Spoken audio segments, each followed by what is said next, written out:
बिस्मिल्लाहिर्रहमानिर्रहीम। नाज़रीन अस्सलाम वालेकुम, मैं हूं सैयद मोहसिन रज़ा। आप देख रहे हैं मेरा फेसबुक और यूट्यूब चैनल। मैं उम्मीद करता हूं आप खैरियत से होंगे और मेरी दुआ है कि अल्लाह ताला आपको और आपके अहले खाना को अपनी हिफ्ज़ व अमान में रखे। G20 समिट 2023 न्यू दिल्ली में हुआ और उसमें बेशुमार वैसे तो माहदे हुए, लेकिन एक माहदा जिसके चर्चे हैं वो है IMEC यानी India middle east Europe corridor. ये बेसिकली एक राहदारी है बिल्कुल उसी टाइप की जिस तरह की सी पैक राहदारी है जो पाकिस्तान और चाइना की है। तो वैसे तो ये भी कहा जा रहा है कि IMEC जो माहदा G20 ने अपने समिट में जिसका ऐलान किया, ये बेसिकली तो सी पैक को काउंटर करने के लिए बनाया गया है माहदा, और इसका इम्पैक्ट पड़ेगा और सी पैक को ये नुकसान पहुंचा सकता है। लेकिन इसके क्या इम्पैक्ट्स होंगे, इसके पॉलिटिकली क्या इम्पैक्ट्स हो सकते हैं, इसके जियोग्राफिकली क्या इम्पैक्ट हो सकते हैं, इसके इकनॉमिकली क्या इम्पैक्ट हो सकते हैं, इंडिया यूरोप और मिडल ईस्ट की मईशत पे ये क्या असरात मुरतब कर सकता है, आज की गुफ्तगू में हम इन सारे टॉपिक को कवर करने की कोशिश करेंगे। आपसे रिक्वेस्ट होगी कि मेरी वीडियो को लाइक कीजिएगा, कमेंट्स कीजिएगा और स्पेशली मेरे चैनल को नए आने वाले दोस्त सब्सक्राइब जरूर कीजिएगा, अपने दोस्तों के साथ लिंक शेयर कीजिएगा।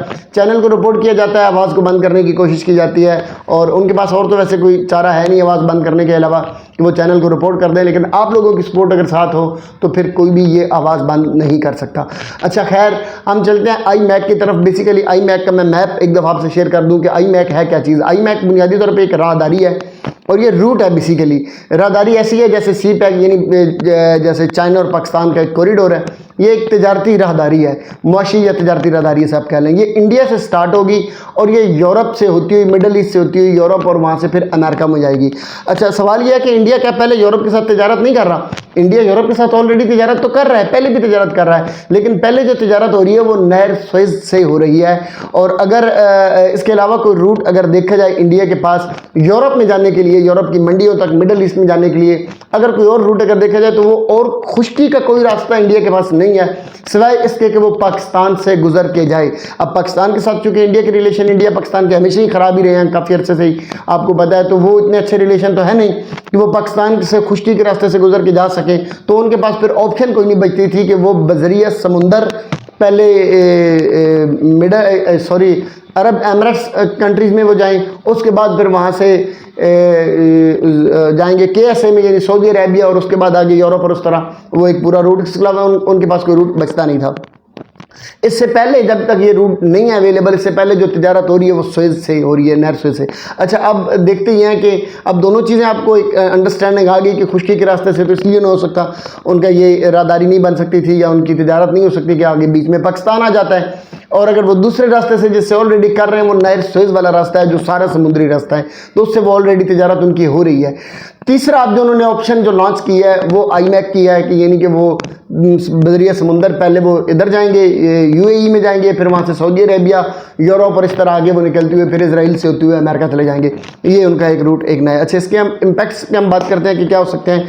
तो सबसे पहला तो जो इसका इम्पैक्ट आएगा इंडिया को स्पेशली जो आएगा, जो इंडिया यूरोप और इनकी जो तिजारत हो रही है, आपको पता है कि नहर स्वेज से जितनी भी लोग गुजरते हैं वो 10% उसका नहर स्वेज को पे करते हैं।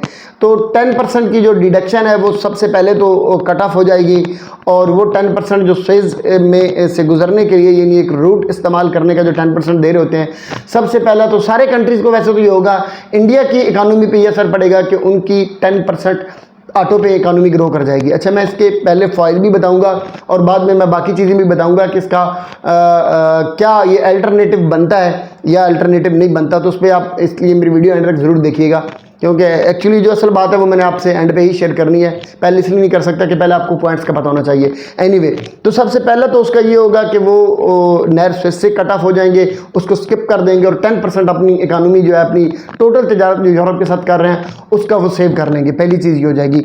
दूसरी जो बड़ी चीज़ है वो उसका ये होगा कि इंडिया की आपको पता है कि 1.4 बिलियन इस वक्त आबादी, 1 करोड़ यानी 1 अरब 40 करोड़ के करीब उनकी आबादी पहुँच चुकी है।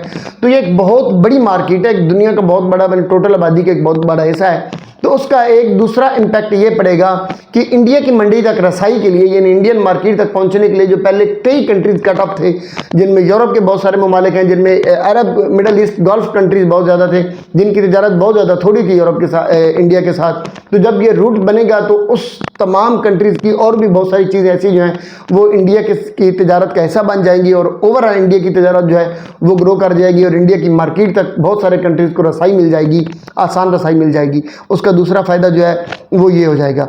अच्छा, तीसरा इसमें एक और चीज़ भी है जो अमेरिका और यूरोप को फ़ायदा होगा। आपको पता होगा कि पिछले कुछ अर्सा से अमेरिका और यूरोप के अपने जो रिलेशन, इसको आप जियोग्राफिकली भी आप कह सकते हैं या पॉलिटिकल इसका जो आप कह सकते हैं कि इम्पैक्ट ये आएगा कि यूएसए और सऊदी अरेबिया के जो रिलेशनशिप आपस में ख़राब हो चुके हैं एक काफ़ी टाइम के साथ। एक साथी आपको पता है पहले उसका मर्डर हो गया, फिर ईरान के साथ एक मुआहदा हुआ था अमेरिका का, उसकी वजह से भी सऊदी अरेबिया काफ़ी नाराज़ था और सऊदी अरेबिया के बारे में ये कहा यह जा रहा था कि वो चाइना का हिस्सा बनने जा रहा है। और उसकी आपको पता है कि पहले एक दफ़ा सी पैक में शामिल होने के लिए ऑफर भी आई थी इमरान खान के दौर में, जिसको पाकिस्तान सही तरह शायद डील या टैकल नहीं कर सका, तो वो भी एक मसला था।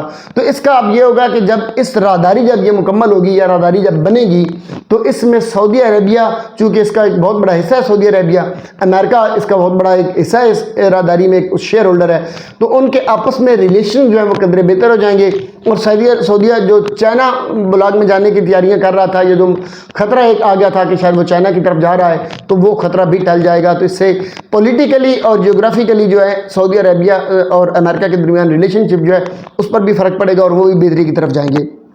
अच्छा, उसमें जो तीसरी चीज़ थी जो बहुत ज़्यादा इंपॉर्टेंट है, वो आपको पता होगा कि ये जो रोड मैप बन रहा है इसमें रेलवे भी है और इसमें समुद्री रास्ते भी हैं। रेलवे पटरियाँ ज़्यादा जो है वो दुबई और इसमें क्या कहते हैं कि अबू ज़ैबी, शारजा और इस कंट्री इधर, यानी कि वो सारी की सारी यूएई के अंदर है, बिछाई जा रही है। और इंडिया के पास बहुत बड़ा एक्सपीरियंस है उसका, तो इंडियन के जो रेलवे पटरी बिछाने का जो काम है वो ज़्यादा इंडियन को ही मिलेगा, जिससे इंडिया और दुबई यूएई के दरमियान या मिडल ईस्ट के दरमियान या गल्फ़ कंट्री में जहाँ भी रेलवे ट्रैक बिछेगा, उससे इंडिया और इन कंट्रीज़ की आपस में तिजारत भी बेहतर होगी और उनके आपस में रिलेशनशिप भी जो है वो स्ट्रॉन्ग हो जाएगी as compared to other countries. जिस तरह पाकिस्तान के साथ उनके ऑलरेडी रिलेशन है, लेकिन पाकिस्तान पे इसका कोई ख़ास फ़र्क नहीं पड़ेगा।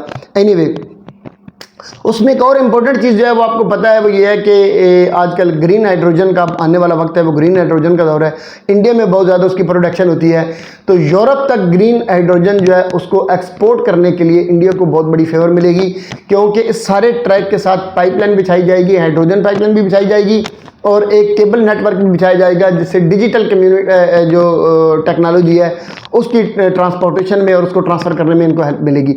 एक तो इंडिया की अपनी एक्सपोर्ट बढ़ेगी, दूसरा डाटा ट्रांसमिशन का जो काम होगा उसमें तेज़ी आएगी, बेहतरी आएगी और टेक्नोलॉजी जो है वो इम्प्रूव होगी, और एक ये भी इसका फ़ायदा होगा। तीसरा जो एक और इसका यानी जो बड़ा फ़ायदा होगा, खैर ये तीसरा तो नहीं, अब मैं काफ़ी आपको गिनवा चुका हूँ, तो इसका और बड़ा फ़ायदा जो होगा वो जॉब्स बहुत ज़्यादा क्रिएट होंगी। स्पेशली आपको पता है कि इंडियन जो है उनमें गुर्बत बहुत ज़्यादा है, अब गो कि उनकी इकोनॉमी बहुत स्ट्रांग हो चुकी है, लेकिन आम पब्लिक जो है वो भी बड़ी गरीब है। तो जब इस तरह की चीज़ें निकलेंगी तो आपको पता है कि मैन पावर ना तो इतनी ज़्यादा यूरोप के अंदर है, ना इतनी ज़्यादा मिडिल ईस्ट के पास है, तो मैन पावर की ज़रूरत तो वहाँ पे पड़ेगी। तो इसमें सबसे ज़्यादा जो प्रायोरिटी है वो इंडियंस को दी जाएगी, तो इंडिया के अंदर नई जॉब्स भी आएंगी और इंडिया की अपनी जो आम आवाम है उसके लिए बैरून ममालिक जो हैं वो रोज़गार के नए ज़राए और मौके पैदा होंगे, जिससे उनकी आम आबादी जो है और आम पब्लिक जो है उसमें खुशहाली आएगी और बेहतरी आएगी। तो इसका एक इम्पैक्ट ये भी पड़ेगा, क्योंकि ये चंद दिनों का तो है नहीं, ये सालों पर मुहित एग्रीमेंट एक हुआ है और प्रोजेक्ट भी इतना बड़ा है कि ये सालों में जाके कंप्लीट होगा, तो एक लंबे टाइम के लिए उनकी पब्लिक को एक बड़ा रोज़गार मिलेगा। एक और बड़ी चीज़ जो है वो ये है कि इंडिया की टोटल ट्रेड जो है वो यूरोप के साथ ऑलमोस्ट, यानी यूरोप, मिडल ईस्ट, उसमें चूँकि इसराइल भी है, उसमें और भी बड़े कंट्री, कुछ यूके की भी उसमें मामला चल रहे हैं, वो भी इंशाल्लाह उसमें ऐड हो जाएगा। देखते हैं अब वक्त आने वाले वक्त में कौन कौन और इसमें शामिल होता है। एनीवे, इंडिया की जो इकानमी है ये इंडियन क्लेम कर रहे हैं, वैसे मेरा ये अपना दावा नहीं है, वो कह रहे हैं कि हमारा 40% इकानमी जो है वो हमारी ग्रो कर जाएगी, लेकिन मुझे जो लगता है वो 40% ग्रो नहीं करेगी, वो 20, 22, 25% इसके दरमियान रहेगी, क्योंकि इसके अगर आप टोटल इकानमी देखें यूरोप के साथ वो कौन सी चीज़ें भेज सकते हैं जो ये चीज़ें प्रोड्यूस करते हैं, तो ये मेरा नहीं ख्याल 40% ये बहुत बड़ा फिगर है, इतनी नहीं हो सकती। ये 10% को वैसे मिल जाना है, एडवांटेज मिल जाना है, और अगर हम करें तो ये 15, 20, 25 से ऊपर नहीं जाएगी बहरहाल ओवरऑल, लेकिन इंडियन ये क्लेम कर रहे हैं कि हमारी इकानमी जो है वो 40% ग्रो कर जाएगी। एनीवे ये कुछ चीज़ें ऐसी थी जिनका मैंने आपको कहा कि इसका इम्पैक्ट पड़ेगा, नई जॉब्स आएंगी, इकोनॉमी उनकी ग्रो करेगी, 10% नेट स्विच की वजह से उनको बचत हो जाएगी। रूट थोड़ा सा यकीनन शॉर्ट होगा, लेकिन उतना ज़्यादा शॉर्ट नहीं होगा, थोड़ा बहुत रूट भी इसमें शॉर्ट हो जाएगा। नए ममालिक के साथ उनके रिलेशन स्ट्रांग होंगे, इंडियन के यूरोप के अंदर रसाई बड़ी आसान हो जाएगी। तो ये सारे इसके मामला हो जाएंगे। अब सवाल ये पैदा होता है कि क्या ये IMEC CPEC का तोड़ है? तो भाई ये बात बड़ी क्लियर है। मेरी चूँकि इंडियन भी काफ़ी दोस्त जो हैं मेरे वो फॉलोअर सब्सक्राइबर हैं, तो मैं उनसे भी कह रहा हूँ कि इससे CPEC को कोई फ़र्क नहीं पड़ेगा। अगर आपकी गवर्नमेंट आपको ये कह रही है तो यकीन करें आपको लॉलीपॉप दे रही है। आप इस पर एक दफ़ा फिर से रिसर्च कर लें, अगर आपको फ़ायदा और ये ओवरऑल पूरा भी आपका जो IMEC है ये आपको उतने ज़्यादा फ़वाइद नहीं दे सकेगा। उसकी आपको एक मैं वजह बताता हूँ। आप नेट स्विच से 10% डिस्काउंट लेंगे, आपको बचेगा। डिस्काउंट तो बेसिकली नहीं है, वो तो आप सेव करेंगे ना बेसिकली। अच्छा, उधर से आप लेंगे तो आप जो तिजारती एक राहदारी बना रहे हैं, ये पूरे का पूरा रोड नहीं है। आपको पता है समुद्रों में से भी गुजरना है, रेलवे ट्रैक भी है, सारी चीज़ें हैं। तो इसमें अपलोडिंग भी होगी, अनलोडिंग भी होगी। तो आपको अपलोडिंग और अनलोडिंग के जो चार्जेस पड़ेंगे वो अलग से होंगे, वो ये नहीं होगा। उसके अलावा जो रोड ट्रांसपोर्टेशन होती है वो बुनियादी तौर पर जो आप गल्फ से कर रहे होते हैं मादर, वो उससे ज़्यादा पड़ती है। उसके आम तौर पर उसके कैरेज के अखराजात जो हैं वो ज़्यादा होते हैं। तो आपके कैरेज के अखराजात भी बढ़ेंगे, लोडिंग अनलोडिंग के अखराजात भी बढ़ेंगे। तो ये बात तो आप ज़हन से निकाल दें कि आपकी जो तिजारत है उसमें आपको ये फ़ायदा होगा कि आपके ओवरऑल जो आपकी कास्ट कम होगी तो कास्ट कम नहीं होगी। ये यकीनन आपको फ़ायदा ज़रूर होगा कि आपकी ओवरऑल तिजारत ग्रो करेगी, बेहतरी की तरफ जाएगी तिजारत। लेकिन ये नहीं है कि आप 40% पे पहुंच जाएंगे, ये नहीं होगा। नई जॉब्स यकीनन आएंगी, लेकिन नई जॉब्स जब आएंगी तो आप ये भी ज़हन में रखिएगा कि वो इंडिया के अंदर नहीं आएंगी, वो बाकी कंट्रीज़ में आएंगी। जिस तरह UAE है, जिस तरह सऊदी अरेबिया और बाकी ममालिक हैं। तो यहाँ पे जिस तरह बाकी इंडियंस को और बाकी दुनिया के लोगों को मौका मिलता है, तो ये पूरी कौम को, पूरी दुनिया को ही मौका मिलेगा। और भी बड़े कंट्री है, बांग्लादेश है, श्रीलंका है, मालदीव है, नेपाल है, इवन थाईलैंड के लोग, पाकिस्तान बड़े लोग हैं, अफगानिस्तान है, बहुत सारे ममालिक जो उनको भी वहाँ से भी जॉब्स आएंगी। तो सिर्फ आपके लिए तो नहीं होगा, सबके लिए होगा।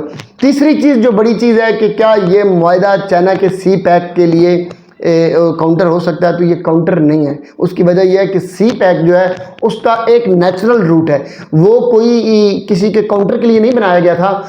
CPEC एक ऐसा रूट था, इंडियन भी उसमें शामिल होने के लिए तैयार थे, सऊदी अरेबिया भी उसमें शामिल होने के लिए तैयार था।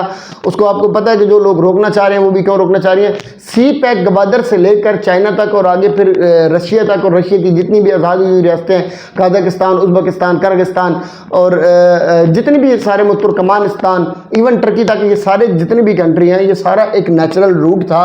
और ये शॉर्टेस्ट वे है, जितने भी आप रास्ते बनते हैं, तिजारत ऑलरेडी जिन रूट से हो रही है वो शॉर्टेस्ट वे है। इस वजह से ये बनाया गया था कि इसकी ट्रांसपोर्टेशन के अखराजात बहुत कम पड़ेंगे और ये शॉर्ट रास्ता हो जाएगा। और बेसिकली आपको पता है कि बहुत सारी ऐसी हमारी चीज़ें होती हैं जो हम एक्सपोर्ट इसलिए नहीं कर सकते कि वो उसको टाइम ज़्यादा लग जाता है, जिसकी वजह से वो वेस्टेज हो जाती है। तो इसका टाइम शॉर्ट होने से और भी नई तिजारत और नई चीज़ें और आप एक्सपोर्ट इंपोर्ट उनकी स्टार्ट हो जाती है और होगी इंशाल्लाह। उससे उसका ये फ़ायदा होना था। जबकि आपका जो IMEC जो आप बना रहे हैं, ये बेसिकली आप काउंटर करके अगर बना रहे हैं तो इससे आपको वो वाले फ़ायदे नहीं होने वाले। कोई नई चीज़ इसमें ऐड नहीं होगी, पुरानी चीज़ें ग्रो करेंगी। और ये नहीं हो सकता उसमें कि आपको इससे आप चाइना की इकानमी को आप नुकसान पहुंचा दें, क्योंकि चाइना जो है अगर आप अल्टीमेटली अगर देखें कि इंडिया को फ़ायदा किससे हो सकता है, तो चाइना कोई छोटी आबादी वाला मुल्क है। चाइना की अपनी आबादी इंडिया से भी ज़्यादा आबादी है। अगर इंडिया ने कोई इस तरह का एग्रीमेंट करना है जिससे इंडिया को फ़ायदा हो सकता है, तो वो यकीनन अगर CPEC का ऐसा बनते, सऊदी अरेबिया, इंडिया और ये मुल्क अगर CPEC का ऐसा बनते तो वो ज़्यादा फ़ायदा होता है। लेकिन चूँकि पाकिस्तान इंडिया के रिलेशन इतने अच्छे नहीं रहे थे, इस वजह से वो मुमकिन नहीं हो रहा था। अगर वो मुमकिन हो जाता तो इंडिया के लिए, पाकिस्तान के लिए, चाइना के लिए, सऊदी अरेबिया के लिए, मिडल ईस्ट के लिए, इवन सब के लिए ये ज़्यादा फ्रूटफुल रूट था। तोड़ नहीं है CPEC का।